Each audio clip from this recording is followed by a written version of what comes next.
It's hard to imagine that when Hobden House was built nearly 200 years ago on the outskirts of Stevenage in Hertfordshire, it was surrounded by farmland.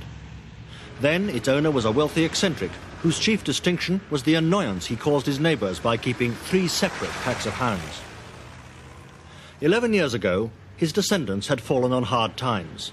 They sold the house to a Californian company, Revel Biochemicals. Today, there are few signs that Hobden House is different from any of the hundreds of small stately homes up and down the country that have been acquired by trades unions or big business as conference centres or convalescent homes. Yet we have evidence that behind this gate are being practised some of the most dangerous forms of genetic engineering ever conceived, and practised, moreover, without the controls that so many scientists have insisted are essential for the safety of us all. Not surprisingly, perhaps, Revel Biochemicals are not very responsive to inquiries. Letters, whether addressed here or to America, go unanswered. Telephone calls are put through to offices whose occupants never seem to be in. Can you tell us how to get into this place? You expect it? No, we're BBC Television nationwide. We just want to get in. Where's the best way in? I can't get in. No, you ain't got an appointment, no? No, we haven't. We just want to get in and have a word with the boss. No, you've got to have an appointment, mate, sorry. No, more than my job's worth. Oh, we just want to, really, we want to see someone, whoever's in charge. I don't think they'll see you, I'll check it out. Well, no. You know, You hang on there a minute. Okay, thanks. Local people, too, are denied access to Hobden House. But they're not happy about what goes on inside. Just all the noise. All people coming and going. It's terribly busy and lots of noise. What kind of noise? Well, sort of animal noises, I guess. Barking, howling, yelling? Well, it's like dogs' noises. It's just annoying everybody around here. I mean, especially late at evening when there's not much traffic. All you hear is loads and loads of noises. I should think there's some sort of experiment going on there. What kind of experiments? Well, most probably it's about animal experiments. Why do you say that? Because we actually hear some peculiar noises, some frightening noises coming from that direction. Do people find that worrying? Oh, yes. They're really trying to have a meeting because they want to do something about it, and they have to do something about it. A public meeting locally? Yes, that's right. All we know is we deliver about £500–600 of meat every week. It's good business for us, and that's all we know about it. £500 or £600, that's a lot, isn't it? £500–600, yes, it's a good business, yes. What kind of meat? Well, horse meat and lambs and whatever comes, you know, offal and all that. How do you deliver it? Do you get inside? No, I go as far to the gate.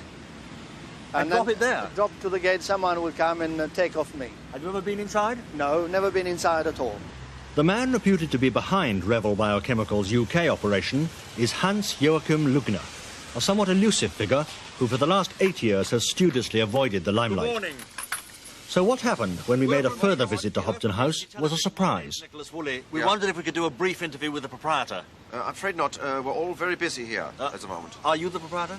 Yes. Am I right in saying that you're Professor We are Lugner? all very busy indeed. We have a lot of research to do, and I don't know why you're here. Please do tell me. The thing is that we've had reports about the work on animals going on here, and you know that's a matter of great concern. We wondered if we could come in to do a little filming and a brief interview. No, because there's no point. There's no work on animals going on here at all.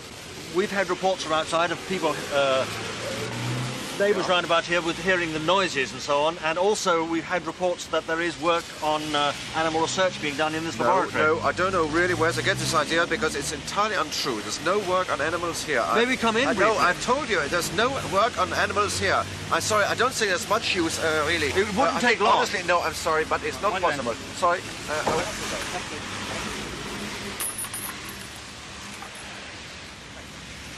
Hans Lugner was born in 1931, just before Hitler's rise to power. After a brilliant academic career in Germany, he was offered the chair of genetics at Princeton University in America. He was then 25. In 1965, he won a Nobel Prize for work on the replication of animal cells. Yet strangely, within 5 years of winning the Nobel Prize, his career was in ruins.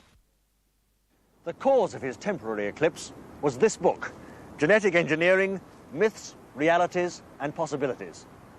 In it, he put forward a series of proposals which many of his colleagues thought went beyond the bounds both of scientific practicability and of morality. He claimed that within 30 years, pieces of the genetic structure of different creatures, even in the higher orders, would be combined to create totally new species. In the uproar that followed, Professor Lügner left America for Europe. Hans Lügner's first stop was Switzerland, but after 3 years he disappeared. Then, 2 years ago, the Sunday Times published these photographs of him taken in a London street. The paper asked 2 important questions. Is he a genius or a madman? And was he working in England? We showed those photographs and the film we shot ourselves at the gate of Hobden House to Claude Egoutier, a former student of Professor Lügner's. Oui, j'ai regardé le film. Yes, I looked at the film which you showed me.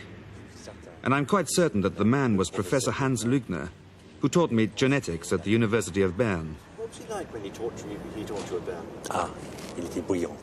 Well, he was brilliant, unquestionably brilliant.